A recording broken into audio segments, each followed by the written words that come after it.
Hey guys, continuing on the Fast and the Furious love. I just finished watching Fast and the Furious Tokyo Drift. Now, this one I would say, is a little bit of a copy of the first one, where our lead character is thrust into a world he has no idea what is going to happen. This also feels like a little bit of the same template as Karate Kid, which I think might have come out around the same time, the remake with Jaden Smith and Jackie Chan. So this template is not really anything new. With a fish out of water story mixed around the world of drifting, which I know nothing about. And again, I come in from an action standpoint, an action lover standpoint, I should say, specifically. I definitely feel like the car racing sort of element really helped service the story, and I think it really was a bit of a hook to really tell a story about a young kid who got into massive trouble back in America, was shipped off to his father, who is actually a officer stationed in China. I think it's China or Japan. I'm not really sure exactly, because it's not. I think it is China, because it's called Tokyo Drift. Because his mum can't really handle him. He's been drifting, he's been racing, and she thought, and authorities thought, get him out of the situation and put him in a new send him to his father.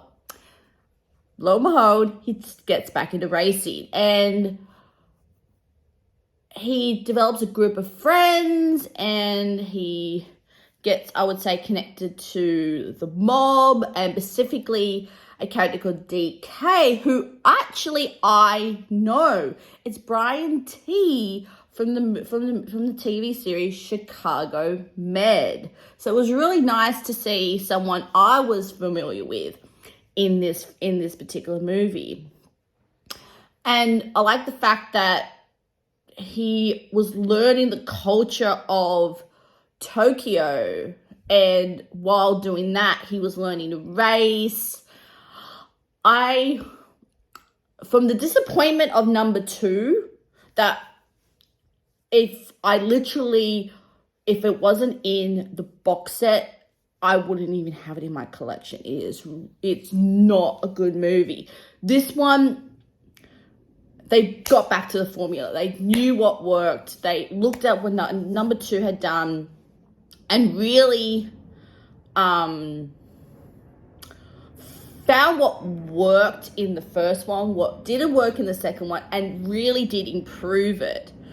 The relationships that you see develop were really natural and really well put together. I think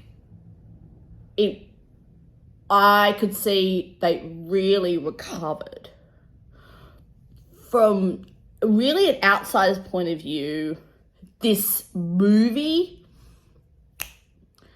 would make a lot of people want to start drifting and legally street racing, or even get into racing in particular, maybe that style, like drag racing, which is what this is sort of based around, which is the legal form of it.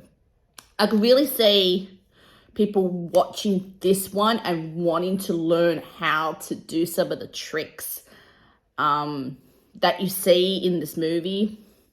Controlled, of course.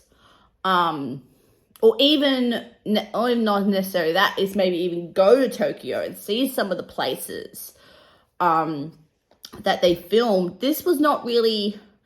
Tokyo was very much the backdrop, but it wasn't focused specifically on Tokyo. It was more just a setting for the drama that you see. And which I thought was a really well, you actually got to see like the real Tokyo, not the glossed over American version of Tokyo. This felt like real people, real Akusa, what the real school system was like, because you see a little bit of that where he goes to school. You really felt like you got to see the real Tokyo, not the glossy Tokyo. I might have mentioned it before. So I think this was so well done that it sort of was so well done. And the last scene of the movie, I think, where Sean is the spoiler alert, Sean becomes the new drag king, and one of Han's Han is one of the buddies that helped Sean get into the world of drifting, and really is, I would say, his guide through the whole world. And he actually like becomes part of Han's family and his troupe. And you sort of you get a cameo from one of the OGs. I'm gonna spoil who that cameo is, and it actually is Vinny. And I thought, perfect. I thought, because we don't really know what happened to Vinny after number 2. So to have that little sort of confirmation that Vinny, he's fine, he's all well, but where's the rest of his crew? Which is probably where we're going to lead up to part 4, or movie 4, which is, I think it's Too Fast, Too Furious, or Fast and Furious. As you can tell, I'm not a fan, but just seeing that little cameo from Vinny was so well appreciated, and I think the fans would have been screaming in the seats when they heard that a friend of Han's was coming in. It could have been anyone from that crew. It could have been Brian. It could have been Michelle. But the fact that it was Vinny, I thought was a brilliant choice. Brilliant choice to have Vinny there. Sort of, you can almost say be passing the baton. And I'm hoping that Sean might make an appearance in the 10th, which is what I'm probably heading to, because I know that's coming up very soon. So I'm hoping that Sean makes an appearance. It would be nice to see that Tokyo wasn't really a throwaway movie, that's part of the franchise. I would love to see, even if it's just a walk-on by the character. I'm hoping that he does make an appearance.